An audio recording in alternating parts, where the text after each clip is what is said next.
Welcome to Sports Management Podcast, where you will hear interesting sports management professionals share their stories, experiences, and passion for the sports management industry. I am your host, Marcus Philipsson. Today's guest is Szymon Szemberg. He has 20 years of experience from the sports management industry with focus on ice hockey. He has worked for the International Ice Hockey Federation, the Champions Hockey League, and now he is the Managing Director of Alliance of European Hockey Clubs, IIHF. Szymon and I were talking about European club hockey, the evolution of Champions Hockey League, and the difficulties that clubs now face during the pandemic. Szymon Szemberg, welcome to Sports Management Podcast. Thank you for having me. You are the Managing Director at IIHF, Alliance of European Hockey Clubs. Can you tell us a little bit what you do there? To begin with, the Alliance of European Hockey Clubs is you can call it a pressure group, political pressure group that looks after the interests of European professional hockey clubs on the international level. And I'm running a one-man office. So a one-man office, or the person who works there, does pretty much everything. The budget, the bookkeeping, recruiting new clubs, partners, sponsors, organizing our two main events, the EHC Hockey Business Forum in fall and the European Award Show, which we have every June in Prague. So there's lots of logistics connected to that. Yeah, pretty much everything which must be done in an office, I do, because it's, as I said, a one-man office. You mentioned that you recruit new clubs. Are there any prerequisites to be a member of EHC? You have to be a professional club in Europe, meaning that you have to have players employed and pay them salaries.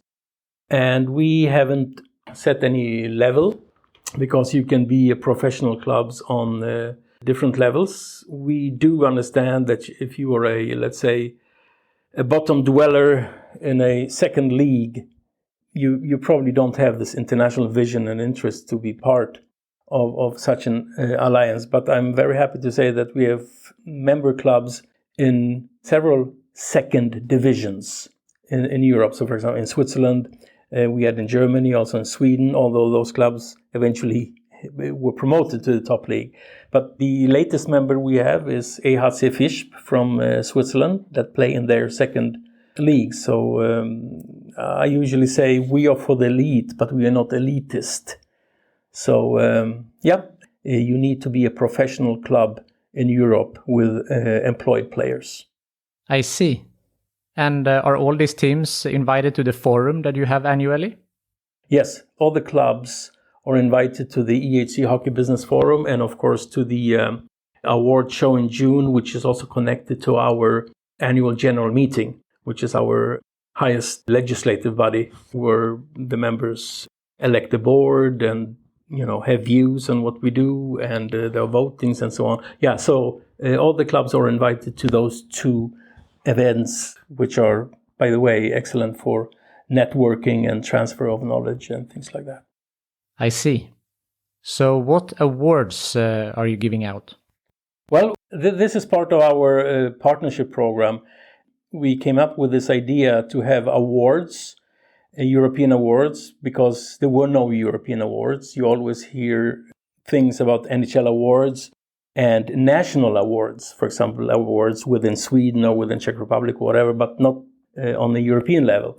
So we thought that as a new organization in Europe, we should have European awards, and we wanted to attract name sponsors to each award, which we have done. So we have Fjällräven that supports our Young Player of the Year award.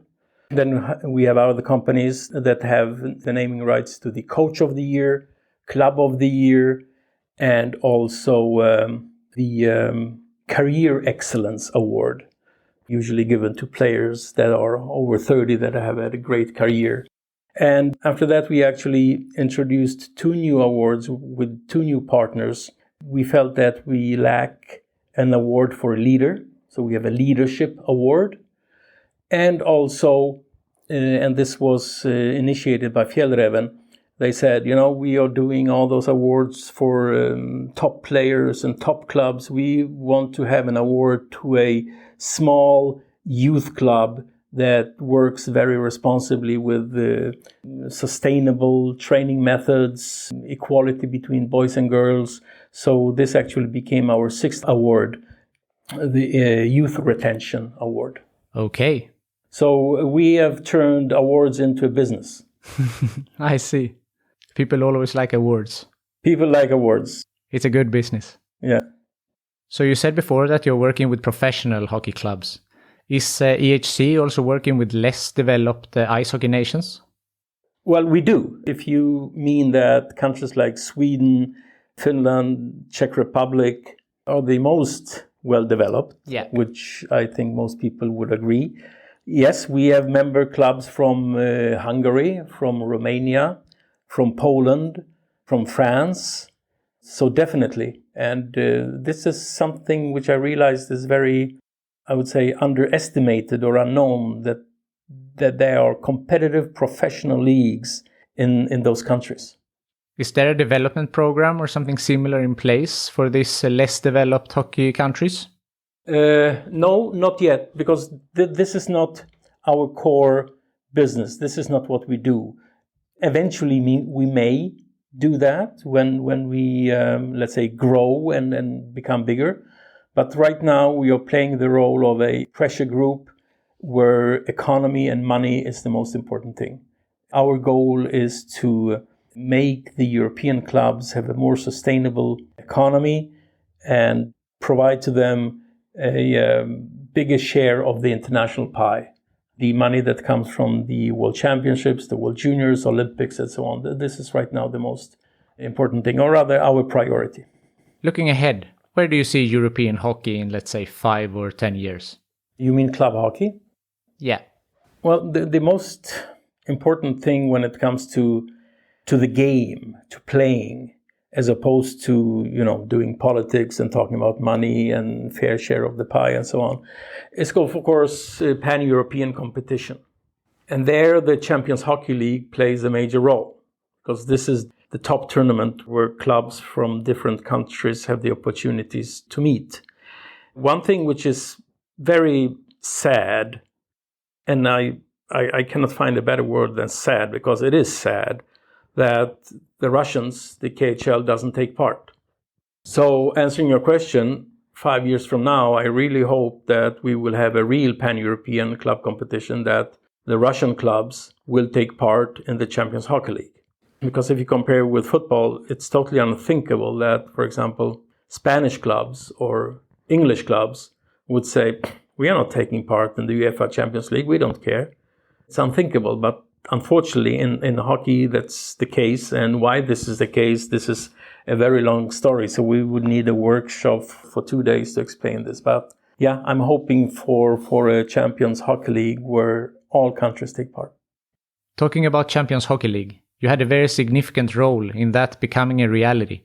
Can you talk a little bit about what were your responsibilities at the Champions Hockey League and also how it became a reality?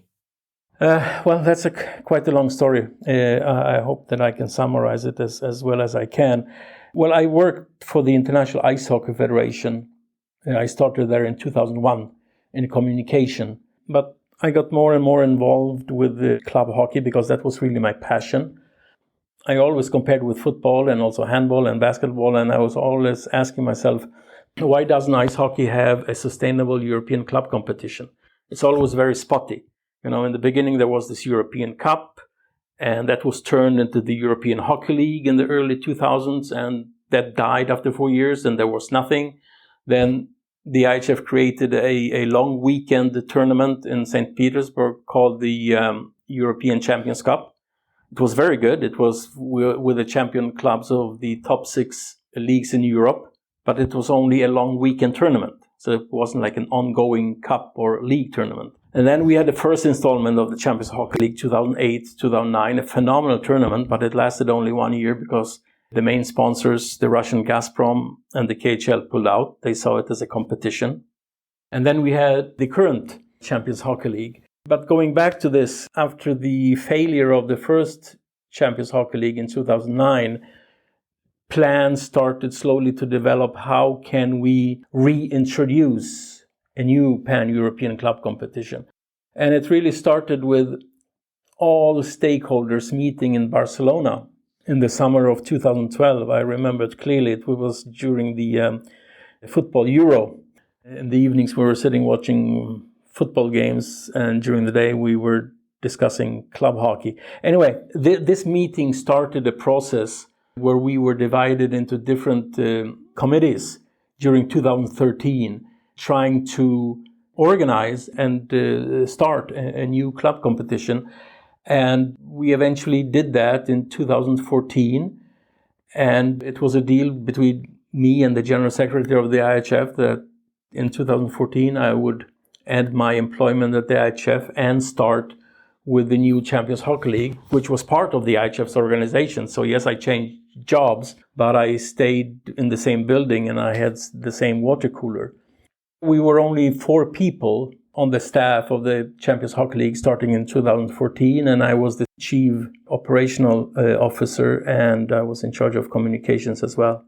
And I stayed there for 1.5 seasons before I returned to Sweden after 15 years in Switzerland. So yeah, I was part of the beginnings of the Champions Hockey League, which I am very proud over, and I hope this league will develop to be hockey's equivalent of football's Champions League, as successful and as prestigious as the football tournament is. Yeah, that was my next question. Was that a goal when you started Champions Hockey League, to be the equivalent of the football's Champions League? Yeah, so when we say equivalent, of course, we do understand that. The big thing with football is that they started in 1955 with a European Cup. Eventually, they changed the name to the Champions Hockey League in the 90s, but they never had a break. You know, year after year after year, they had this competition. And this is one reason why they are so incredibly successful today, both sporting-wise and financially. And we do realize that ice hockey is not as big as football. But the goal is that if I am a hockey fan of whatever, IFK Helsinki, for me, hockey's Champions League should be as important as it is for a fan of a football club. This is the goal. Then if the money isn't the same as in football, we understand. Hockey is smaller, but the prestige can still be there. So, yep, it should be the equivalent of football's Champions League. In the last 6 years, the Swedish team Frolunda has won 4 out of the 6. What does that say about Frolunda as a team and about Swedish ice hockey? And the first year, by the way, was won by Luleå. Yes. And the 1 year when a Swedish club didn't win, Djup from Jyväskylä won, beating Växjö. So you have had Swedish participation in each and every one. Of course, you know, just like in football, I keep comparing with football because football is a great template for such an event. Comparing with football, you can immediately say, by looking at the Champions League, which are the best leagues in Europe. And it's very clear that the Spanish league is excellent, the English league is excellent, the German league is excellent, or at least Bayern Munich are excellent, and so on. We know that, and also the French, and sometimes the Italian. And judging by the results from the Champions Hockey League, you can tell that the Swedish Hockey League, SHL, is excellent. Otherwise, they wouldn't have had the success they had. But I don't think that they are as superior as the results are showing, because I see that the Swiss clubs, for example, are catching up quickly. You know, in some games, for example, when Frolunda beat Lugano the other year, it's difficult to talk about luck because at the end, maybe luck doesn't have anything to do with it, but I still say they were extremely lucky to beat Lugano. And, you know, you have Lugano, you have Zurich, you have Bern, you have Zug, excellent clubs, which I think will be competitive very soon. And you have very good Finnish clubs, Kärpät-Oulu, Tappara from Tampere, IFK Helsinki. I'm sure that the German league will be more competitive soon because they are putting huge resources into some clubs like Eisbären Berlin, Adler Mannheim, Red Bull Munich, and others. So there is definitely no question that Sweden and Frolunda have been extremely successful in the beginning, but I think that they will have strong competition very soon from clubs from other leagues. So you don't think that the KHL has to join in order for it to be more competitive? I think so, of course. With the KHL and the Russian participation, it would be even better. We have already discussed that, no question about it.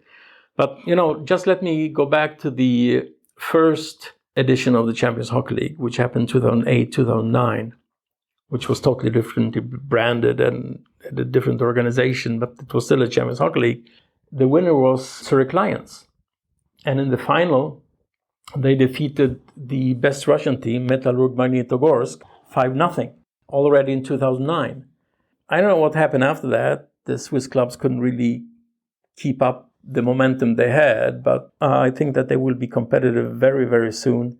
And as I said, also Finnish and German clubs. Then you have, leagues that are maybe not that strong, but they have strong clubs. So, for example, if you look at the Austrian league, I think that Red Bull Salzburg can be very competitive, and also the Vienna Capitals. So there are other clubs as well that want to be competitive, and they have the resources to be that as well. Yeah. So you have been involved with ice hockey now on the highest level for around 20 years. How have you seen the sport develop over the last 2 decades? You mean on the sportive level or commercial level or marketing level? Which level do you refer to?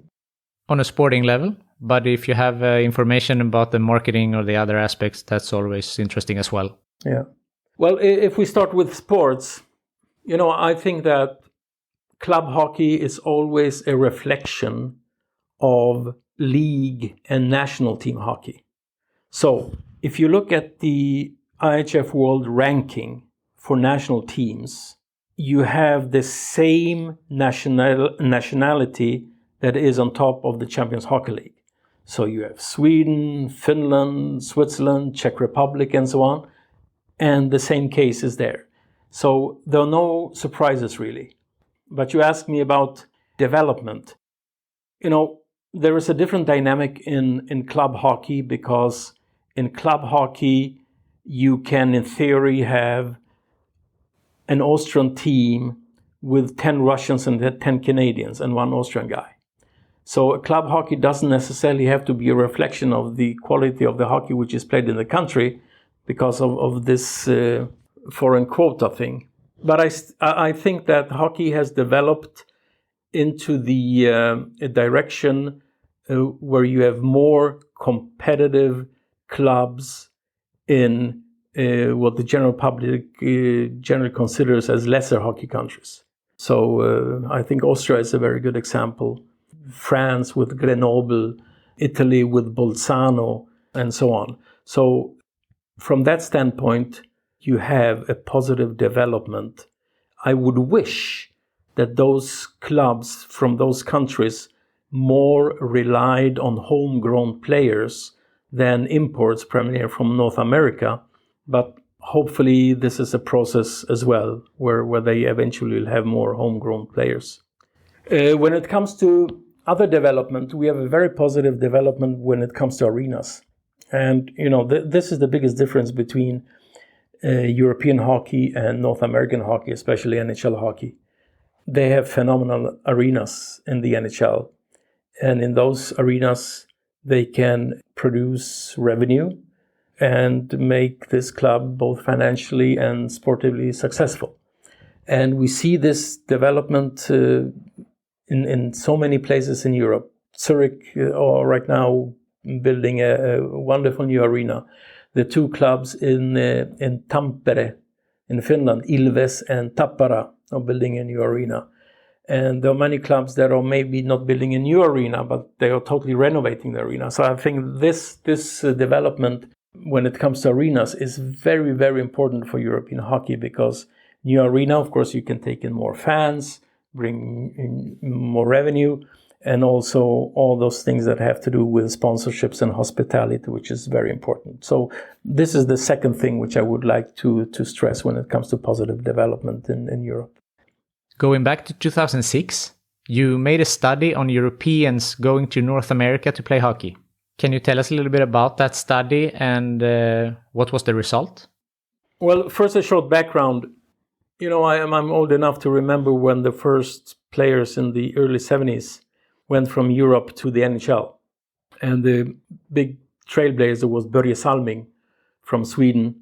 And in those days, it wasn't enough for you to be a great player on your club team. It wasn't enough to be a good, solid player on the national team. You needed to be an absolutely dominant player on your national team in order to be able, or in this category, to sign an NHL contract. But eventually it changed. So, basically every player who is 18 or 19, who is of so-so quality, is drafted, and eventually he signs an NHL contract, whether he is NHL ready or not. So the purpose with this study was to see if you could see any pattern. What is the most successful way for a European to have a long NHL career? And this study showed clearly that if you have more patience, if you stay in your home league or in your home club 1 or 2 or 3 years after being drafted, and you work on your skill and you work on your maturity, and you go to the NHL when you're fully ready, both physically and mentally, then you have a much better chance to becoming a full-time NHLer. And you see this pattern also today, although this study was done, as you said, in 2006. We see this today. Kids that go too early, they have basically no chance, or very few of them, to hold an important position on the NHL club. They are being sent down to the American Hockey League. They maybe dwell there for 2 or 4 years, and then they come back as lesser players. So the conclusion of the study was, there is no European club leader that doesn't want their players to go to the NHL when they are ready. To the contrary, when the player's ready, they just say, bye-bye, thank you very much. We wish you good luck, and our doors are open whenever you want to return. But as the situation is today, too many young Europeans go to the NHL before they are ready, and we lose lots of players that way. When I say we, I mean Europe, because for the NHL it doesn't matter, because for every player who fails, there are 10 others who want to take that spot. But that hurts European hockey, and that also depletes the leagues. As a last example, I think last year there were 130 Swedish players with an NHL contract. 130. And you don't have 130 Swedish players of NHL caliber. So if there would be 80 playing in the NHL, but 50 remain in Sweden and maybe go to the NHL when they are NHL ready, this would be much better proportions. In addition to your study, you have also written a book about the history of the Swedish team Frolunda HC. How come that you wrote this book about their history? Oh, that was so many years ago that I have almost forgotten about this. But at that time, when I wrote this book in 1993, I worked as a reporter at the main newspaper here in Gothenburg, Göteborgs-Posten. I took a 1-year sabbatical to write that book. I informed Frolunda that you're actually approaching the 50-year anniversary of your club, and they didn't even know about this. So I asked them, shouldn't you document your club's history, because it's totally undocumented? The newspaper gave me this 1 year off, and I used this year to write this book. And this year was basically divided in 2 6-month periods. The first 6 months, I only did research and documented the history, all the players, all the statistics, their first game ever in 1946 and so on. And once this part was done, I started to actually write the chapters. So, it took me 1 year. And I know that Frölunda is still using that book as a historic reference, their marketing and media department. And I know that many fans, I was at the fan event, last season before this whole Corona thing started. And I had a guy approaching me and he said, I know who you are. You're Simon, but you don't know who I am. But I've read your book about Frolunda. I must say I liked it very much. So you still have people coming up to me 30 years after that and saying that they liked my book about Frolunda. That's a nice feeling. I guess that means that you did a good job. I guess so. You have experiences from journalism, sports marketing, media relation, in addition to your managerial positions. How has these experiences helped you in your current position at EHC? Well, without this experience, I don't think that I would have been able to have this job, especially, as I said in the beginning, this is a one-man office.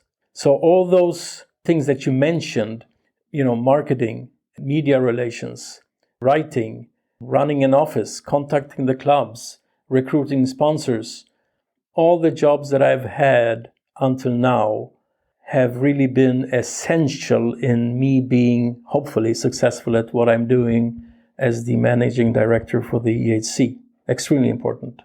Now we are living in unprecedented times, dealing with the pandemic.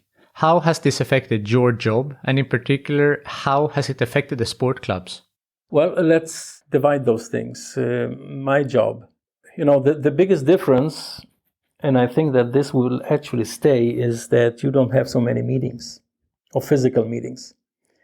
When it comes to the board of the EHC, what we did quite often, or a couple of times a year, is that we rented a room at Copenhagen Airport or Amsterdam Airport. You had 10 people flying in from 10 different places. We were sitting there for 2, 3, or 4 hours, having some meal together, and then everybody was flying back home. Now we have more meetings, but we use Zoom or Teams or whatever. We have those virtual meetings. And I would say that this is the biggest change, how you interact with people. And as I said, I think that this will actually be the biggest, legacy from the Corona time, that people will interact in a different way. Some businesses will hurt. You will not travel as much. You will not rent as many meeting rooms at airports before. So they will have to adjust. But for us, the time you save and the money you save on sitting at home by your computer instead of traveling to an airport, it's immense. But this is more, let's say, logistical, organizational. I don't think that my job has changed so much when it comes to the core of what we do by being this political pressure group. Whether hockey clubs play or not, we still have the same job to do, to make sure that the clubs have a voice in the international hockey process and that they get the fair share of the pie. But then you asked about the clubs. For them, huge. I mean, this is unprecedented, and we don't know about the attendance. If the arenas can be filled 30%, 50%, or 75%. And I would say on an average, a European club has between 35, sometimes 50% of their revenue from match day activities. And match day, mainly tickets, but also, selling hamburgers and Cokes and stuff and merchandise. So without this 35, 50%, some clubs, I'm afraid, will maybe not survive. Without fans, professional sports cannot exist. Is there anything that the EHC can do for the teams and the players in these difficult times? Well, when this whole thing started in March, our board was thinking, what can we do? And obviously, a one-man office, a young organization, this huge pandemic, what can we do? There's not so much we can do. But what we did is that since many club people had less to do, there were no games, we did, I think, 6 or 7 or 8 tutorials, webinars, where we invited people from all clubs to join, and we chose topics which referred to the pandemic. How can you navigate through the pandemic? What is the new normal? Safe return to play. And we contacted the best expertise in each field, and we held those tutorials or webinars for our club members. And it was extremely successful. So for each webinar, we had between 40 or 60 participants. And given the fact that we have 80 plus clubs, that was, a large chunk of our clubs took part in this. So this was our way of showing that we care and we can assist you with sharing this knowledge from those experts on those various fields. A recurring question on this podcast is if you have experienced any difficulty in your career and how did you overcome this? Is dealing with the pandemic the most challenging thing you have experienced in your professional career? Well, this thing with Corona is obviously unprecedented, and we are still trying to adjust. So this is definitely the biggest, let's say, negative happening in my professional career. And as I said, it doesn't affect me so personally, but it affects our members. And that hurts because if our members go broke, we don't have alliance. An alliance always depends on membership. So it goes without saying. Personally, my last years in Zurich weren't what I expected. It had both to do with the personal, private situation that my family had moved home, and the last 3-4 years in Zurich, I was alone, and it wasn't the perfect situation. And when I switched from the IIHF to the Champions Hockey League, although this was really a dream job for me, I really wanted to work for the Champions Hockey League, and I felt I was done with the IIHF. I was done with national team sports. I wanted to work with club hockey. This period at the Champions Hockey League wasn't really as fun as I envisioned. There were many reasons for that, but I don't want to dwell on that right now. What would be your best advice for young people that aspire for a career in sports management? Learn Excel. I'm serious.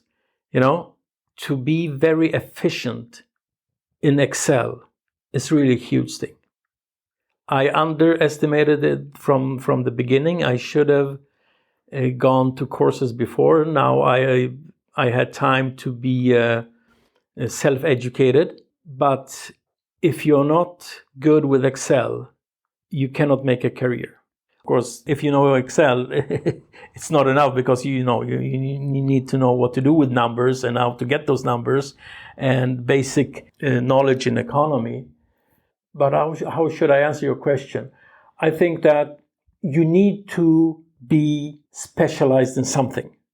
So if you want to work with sports management, you need to be committed to sports. You need to either love hockey or football or basketball. You need to be extremely interested. But that's not enough. You should study sports management, and I would very much advise to take economy courses. You need to be good with numbers. So committed to a sport, interested, sports management, economy, and be an Excel wizard. And since you have a background in journalism, do you read a lot? And do you have a book that you can recommend? Well, I read a lot. I read too many criminal novels, but I think it's fun. 2 out of 3 books I read is a criminal story. I'm obsessed with this Swedish writer Henning Mankell and his Wallander series. So every time I read a book and I'm advised to read this book and someone in my family says, "Oh, read this, you will enjoy it. It's as good as Henning Mankell. It's as good as Wallander." And I always read that and I become disappointed because nothing is as good as Henning Mankell and Wallander.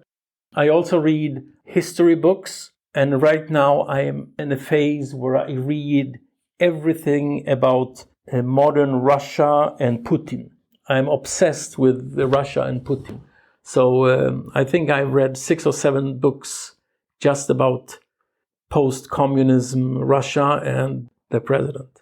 And the thing is that it has connections to hockey, because if you read those books, you realize that many people in Russia that are mentioned in those books have association to hockey, because most of the clubs in the KHL are somehow sponsored or owned by very rich people who are either associated to Gazprom or to Rosneft, the oil company, and Gazprom, the energy giant, the gas company, or some way friends with Vladimir Putin. So this is really interesting when you read it, both from, let's say, from the political standpoint and the social standpoint, but also from the hockey standpoint, because so many people in the upper echelon in Russia with connections to Putin and Kremlin are also hockey fans. That's interesting. Is there something that I haven't asked you that you would like to mention? No, the only thing that I would add here, well, it's not really adding because I mentioned it, since the main topic was hockey here.